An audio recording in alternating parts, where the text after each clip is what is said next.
La fe que celebramos tiene el propósito fundamental de encauzar la importancia y sobre todo el conocimiento profundo de la liturgia durante la celebración eucarística. Síguenos vía internet Radio San Juan Diego, Facebook, página Diócesis de Cuautitlán, todos los lunes 10 a.m. Comenzamos. Sean bienvenidos a la fe que celebramos. Soy Carolina Fuentes Ayala. Envío un cordial saludo a nuestros seguidores a través de nuestro canal en YouTube, Diócesis de Cuautitlán. Te invito a visitarnos también por Facebook, nuestra página Diócesis de Cuautitlán. Envíanos un comentario, envíanos un saludo vía WhatsApp 5570 07 24 89 y a través de nuestro correo www.diocesisdecuautitlán.org.mx. El tema de hoy, la liturgia de la Iglesia. Doy inicio, no sin antes, invitarte a reflexionar de manera breve ante lo que estamos viviendo. Para ello, meditemos el Evangelio de San Mateo, capítulo 8, verso 27. Y aquí me lleva a la reflexión. ¿Cómo elegir la fe sobre el miedo? Al leer este Evangelio, démonos cuenta del asombro de los discípulos de Jesús. Ellos decían, ¿qué clase de hombre es este que hasta los vientos y las olas le obedecen? Imagina a los discípulos saliendo con Jesús en un bote. Cuando estalla la tormenta, ellos no están preparados para enfrentarla. Tienen miedo y aterrorizados se dan cuenta de que pueden morir. Mientras sucede todo esto, Jesús está durmiendo plácidamente. Los discípulos comienzan a rogarle que haga algo, que los ayude. Y así es, Jesús calma la tormenta. No sin antes preguntarles, ¿por qué tienen miedo, hombres de poca fe? Hoy nosotros, al encontrarnos con tormentas que no podemos controlar, ¿cómo respondemos? ¿Cuál es nuestra reacción? ¿Con fe? Tengamos presente primero, Dios tiene poder sobre toda tormenta. Si el viento y las olas no le importan a Dios, entonces no deberían asustarnos, no deberían asustarte. Es probable que no puedas cambiar tu situación, pero puedes optar por confiar fielmente en Dios en medio de tu tormenta. Fijar tus ojos en Jesús te lleva a la paz.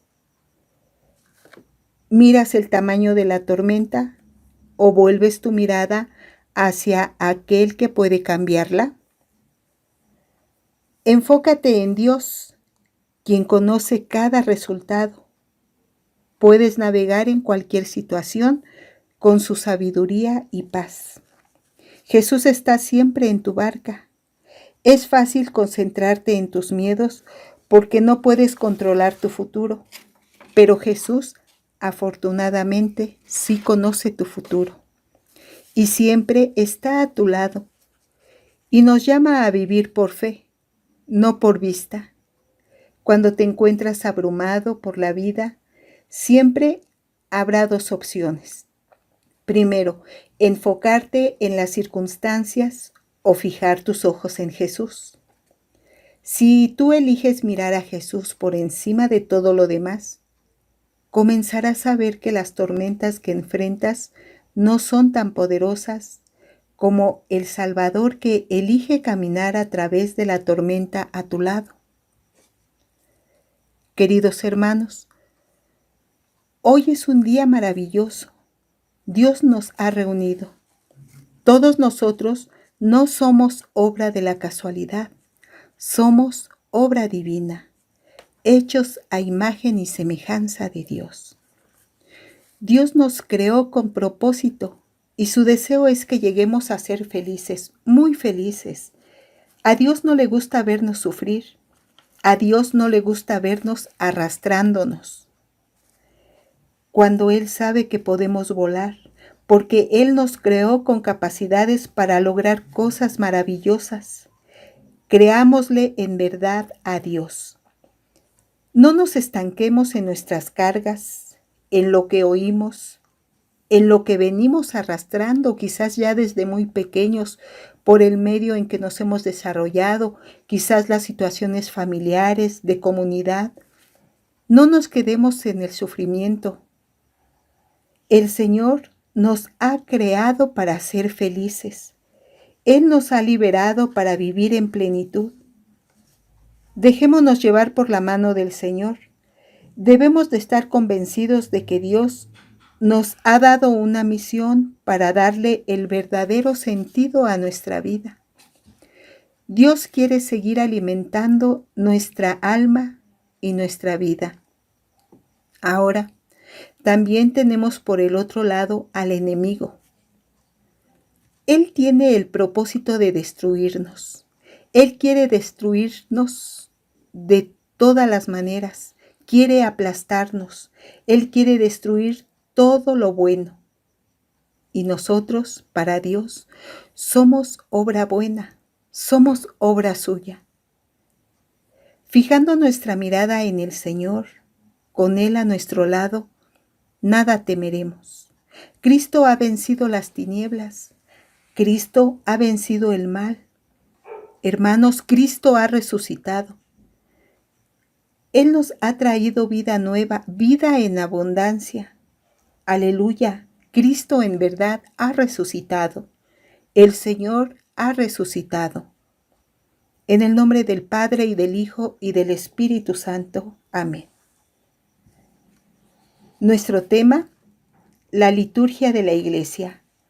Hoy comparto con ustedes una serie de manuales de teología del BAC, Biblioteca de Autores Cristianos, en donde el padre Julián López Martín, él cuenta con diferentes estudios, entre los que podemos destacar, pues ha sido profesor en la Facultad de Teología, catedrático de la Asociación Española de Profesores de Liturgia. Ha publicado El don de la Pascua del Señor, La oración de las horas, El año litúrgico, entre otros. Hoy vamos a hablar de la ciencia litúrgica y formación litúrgica. Deseo esto sea de gran valor para ti. Muchas veces al hablar de liturgia, pues quizás podamos creer que es una palabra pues que no nos compete a nosotros, es algo allá muy lejano, algo que pudiera solamente interesarle pues quizá a los sacerdotes, diáconos, seminaristas, religiosos, religiosas y pues quizás hasta a algunos laicos comprometidos. Pensamos que la liturgia es algo de allá que a mí no me interesa, no me corresponde. No, todos somos llamados para participar de la liturgia, desde nuestra vocación. Todos debemos de participar. Ya en sesiones pasadas habíamos hablado del significado, el sentido de la liturgia. Es el servicio del pueblo y para el pueblo. Todos participando en el servicio del pueblo de Dios. Nuestra celebración en el culto de Dios en este mundo es una preparación para la eterna celebración de Dios en el cielo que no tendrá fin. Cada vez que celebramos y participamos de la Eucaristía, experimentamos el cielo en la tierra. No es solo de nosotros, se trata más bien de Dios y nosotros. Hermanos, preparémonos ya desde ahora para poder vivir de manera plena la celebración eucarística. Te invito para que no te pierdas, no te alejes de estas series de catequesis que te irán llevando a un conocimiento en cuanto a la liturgia, para vivir, como ya lo he dicho, de manera plena la celebración. Ciencia litúrgica y formación litúrgica. Queridos hermanos, haré una muy breve pausa y enseguida continúo. No te vayas. Después de una breve pausa musical, continuamos. Sigue en sintonía con nosotros aquí en tu espacio La Fe que Celebramos, un programa dedicado a las catequesis litúrgicas con temas variados. Envíanos un comentario, un saludo a través del WhatsApp 5570 0724 89. No te vayas. Ya estoy de regreso. Muchísimas gracias por tu sintonía aquí en este tu espacio, La Fe que Celebramos. Te invito, escucha y comparte esta catequesis. Nuestro tema de hoy, la liturgia de la Iglesia. Continúo. Ciencia litúrgica y formación litúrgica. La asignatura de la Sagrada Liturgia se debe considerar entre las materias necesarias y más importantes en los seminarios y casas de estudio de los religiosos y entre las asignaturas principales en las facultades teológicas. Sacrosanctum Concilium, punto 16. La liturgia cristiana es una realidad muy rica y polivalente. Tiene varias funciones a desempeñar, que puede ser analizada bajo numerosos aspectos. Es innegable. No puede ser puesto en duda que se trata de una realidad unida a la fe y a la expresión personal y social de los miembros de la Iglesia. Esto hace que la ciencia que tiene como objeto la liturgia procure abarcar todos los aspectos del hecho litúrgico y de manera particular aquellos que se refieren a su realización actual. Ahora bien, el carácter dinámico y vital de la liturgia condiciona también la finalidad inmediata de la ciencia litúrgica. Esta no es un conjunto de conocimientos abstractos que sean difíciles de entender, desconectados del acontecer de la comunidad cristiana. Si se ocupa del hecho litúrgico en su integridad, es porque aspira, entre otros fines, a influir positivamente en la realización de la liturgia y, a través de ella, en la vida cristiana. En este sentido, la ciencia litúrgica tiene una finalidad al servicio de la formación litúrgica de todos los miembros del pueblo de Dios, pastores y fieles. Por ciencia litúrgica se entiende el cuerpo de conocimientos ordenados y sistemáticos sobre la liturgia en toda su amplitud. Ahora bien, del concepto que se tenga de liturgia depende en gran medida los contenidos que se atribuyen a la ciencia litúrgica y, sobre todo, el aspecto bajo el cual aquellos son estudiados y expuestos. El concepto de liturgia es esencialmente teológico, pero abarca también la dimensión expresiva y simbólica, es decir, antropológica de la celebración. En consecuencia, se centra tanto en el acontecimiento salvífico, liturgia como misterio, como en la dimensión formal de la ritualidad cristiana, liturgia como acción, sin olvidar su finalidad en favor de los hombres, liturgia como vida.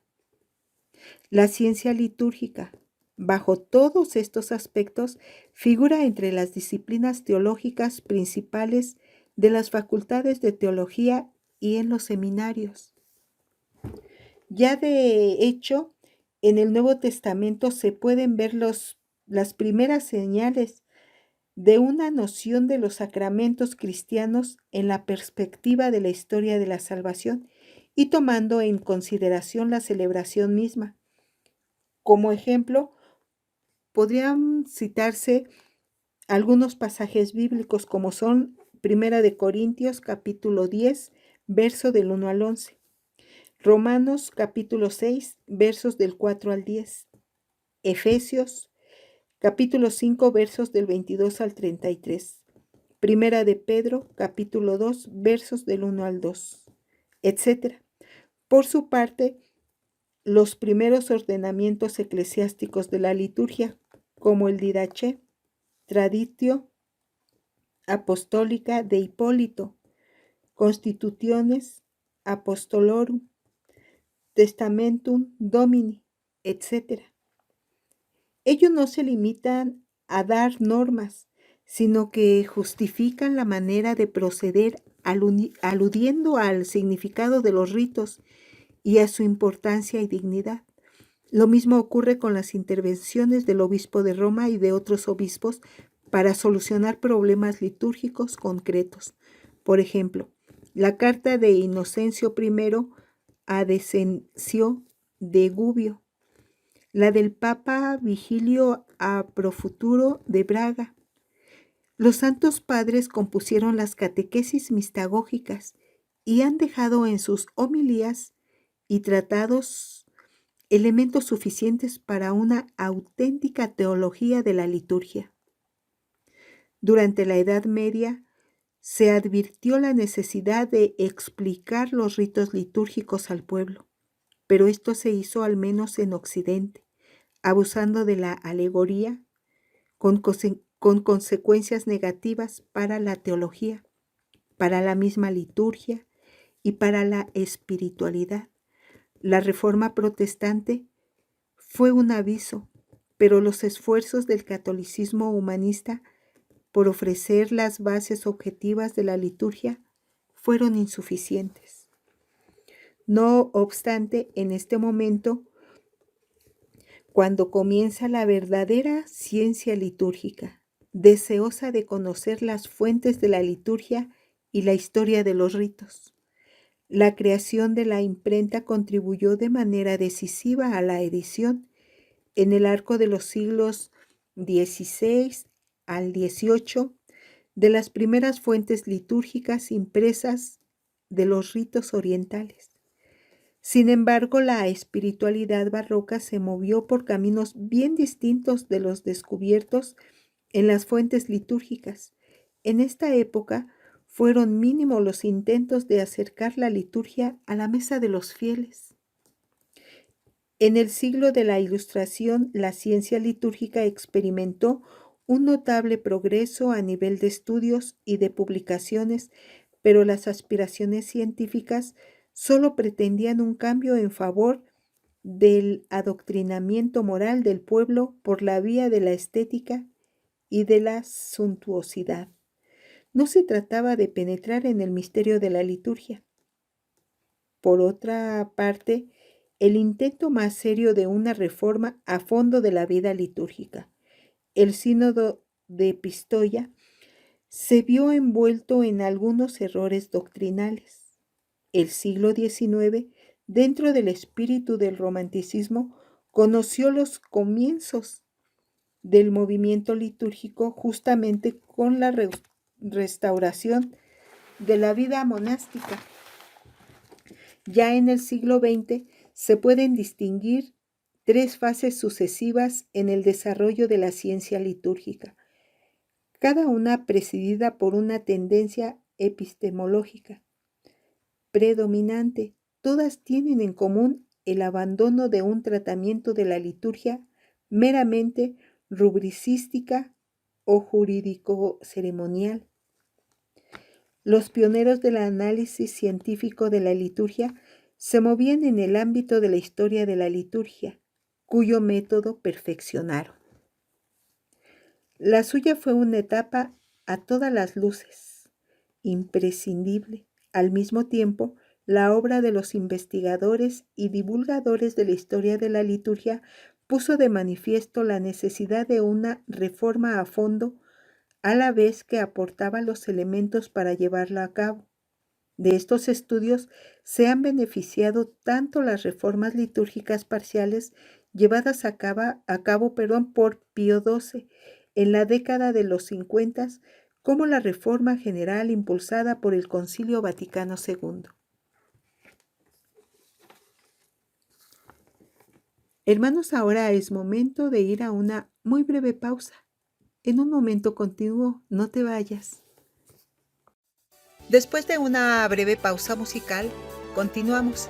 Sigue en sintonía con nosotros aquí en tu espacio La Fe que Celebramos, un programa dedicado a las catequesis litúrgicas con temas variados. Envíanos un comentario, un saludo a través del WhatsApp 5570 0724 89. No te vayas. Muchísimas gracias por continuar en La Fe que Celebramos. Hoy comparto contigo este breve estudio de la liturgia. Como miembros del pueblo de Dios debemos ser conscientes de la necesidad de poseer una formación amplia y actualizada en todos los temas que afectan a la fe y a la vida y misión de la Iglesia.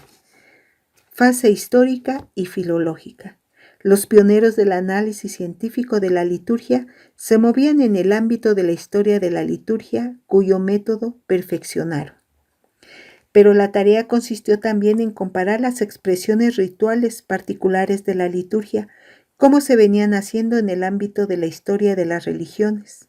Surge así el método de las liturgias comparadas, que al aclarar el parentesco de las liturgias con otras y ofrecer el verdadero perfil de la universalidad de los ritos, facilitó el camino al análisis teológico. Los resultados de la historia de la liturgia y de la filología planteaban no solamente una adecuada interpretación de los datos históricos y literarios relativos a los ritos litúrgicos, sino también la cuestión fundamental sobre la esencia de la liturgia cristiana. Dom Beauduin, 1960, impulsor de la dimensión pastoral de la liturgia, se interesó ya por los aspectos teológicos. Odo Cassel, 1948, su doctrina de los misterios contribuyó a renovar de manera decisiva la teología de los sacramentos. Bagaglini, de forma explícita, trató también de superar la fase histórica de la ciencia litúrgica, preocupándose de profundizar en la liturgia a la luz de la última síntesis del pensamiento, que solo puede dar la teología sintética general, llamada hoy dogmática. Ahora bien, el verdadero giro en la orientación de la ciencia litúrgica se produjo en el Concilio Vaticano II, cuando insistió en que los misterios de la salvación sean enseñados. El Papa Pío X propuso la participación activa de los fieles en los sacrosantos misterios y en la plegaria pública y solemne de la Iglesia como la fuente primera e indispensable del espíritu cristiano. Sin embargo, las obras de divulgación litúrgica que se vienen publicando desde hace varios años se esfuerzan en integrar armónicamente todos los aspectos para facilitar una síntesis, quizá porque no es posible privilegiar una única dimensión de un hecho tan complejo como la liturgia cristiana. La ciencia litúrgica desarrolla su objeto siguiendo un método propio. La liturgia, como momento de la economía de la salvación y acción de Cristo y de la Iglesia en la mediación de los signos, es objeto también de la teología sacramentaria fundamental, de manera que cabe un tratamiento conjunto de liturgia y sacramentos en una sola disciplina. La ciencia litúrgica analiza la relación entre el acontecimiento que movía la celebración y el rito. La liturgia especial se llama así al estudio histórico, teológico y pastoral en la perspectiva de la celebración de cada una de las acciones litúrgicas específicas. Primero, la Eucaristía, los demás sacramentos, los sacramentales, la liturgia de las horas y los tiempos festivos. Entre estos últimos se encuentra el domingo, el año litúrgico con sus divisiones, las solemnidades, las fiestas, las memorias y las ferias. Aunque los sacramentos son objeto también de la teología dogmática, de la moral y del derecho canónico, lo propio de la ciencia litúrgica en este campo es exponer el significado de los signos sacramentales, tal como se encuentra en los libros litúrgicos y en otras fuentes de liturgia. Con la vía histórica etiológica se accede al origen y a la evolución de los signos y de los actos litúrgicos. distinguiendo lo que es sustancial y lo que es accesorio, lo que es fruto de la voluntad institucional de Cristo y de la Iglesia y lo que es resultado de una simbiosis entre la fe cristiana y el genio cultural de los pueblos, lo que es tradición y lo que son tradiciones. Las fuentes para el estudio de este aspecto de la ciencia litúrgica son primeramente la Sagrada Escritura, en primer lugar, luego los documentos patrísticos, conciliares, eclesiásticos y los propiamente litúrgicos, la arqueología sagrada, etc. Cada tipo de fuente requiere el tratamiento adecuado, pero en todo caso la ciencia litúrgica recorre el proceso genético y evolutivo de los ritos de forma diacrónica, etapa por etapa o de forma sincrónica, examinando el conjunto de las manifestaciones para establecer las leyes de la evolución o comparando las manifestaciones para determinar la universalidad o particularidad de un fenómeno. La vía teológica lleva a la ciencia litúrgica a analizar la liturgia interpretándola desde la revelación cristiana.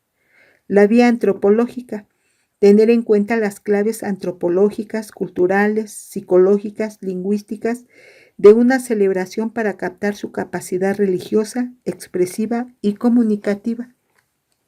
La ciencia litúrgica se sirve de la historia. La ciencia litúrgica debe al derecho los criterios para juzgar los valores de unidad y diversidad de las formas celebrativas. Por último, la teología no es una ciencia auxiliar de la liturgia, sino su verdadera matriz. La teología bíblica permite, en particular, la ciencia litúrgica situar la celebración en la corriente de los hechos de la historia de la salvación. La teología patrística para ayudar a interpretar los ritos y las formas sacramentales en el contexto doctrinal, catequético y mistagógico.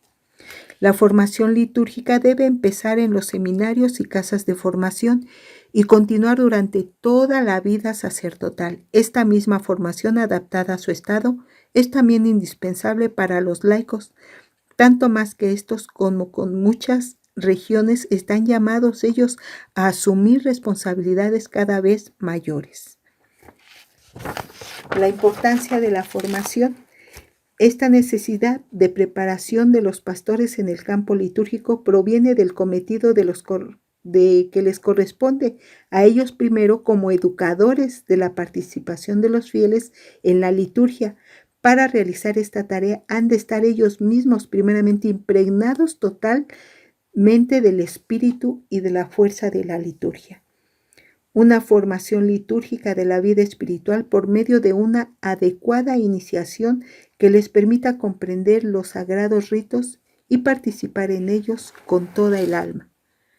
Así sea, queridos hermanos, y con esto concluyo. Primeramente, agradeciendo su compañía en esta catequesis. Recuerda, querido hermano, Cristo ha resucitado y nos ha traído vida, vida nueva. Cristo camina con nosotros, caminemos con Él. Tenemos mucho por aprender de nuestro Divino Maestro.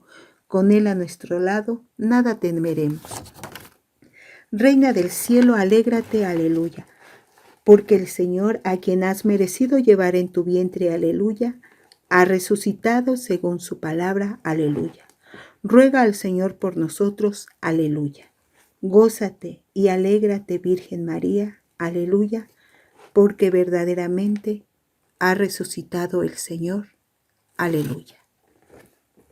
En el nombre del Padre, y del Hijo, y del Espíritu Santo. Amén. Muchas gracias por tu sintonía. Con el favor de Dios te esperamos el próximo lunes, 10 a.m. Recuerda, escucha y comparte La Fe que Celebramos, un programa dedicado a las catequesis litúrgicas con temas variados. Nuevamente, gracias por estar aquí con nosotros y que tengas excelente día.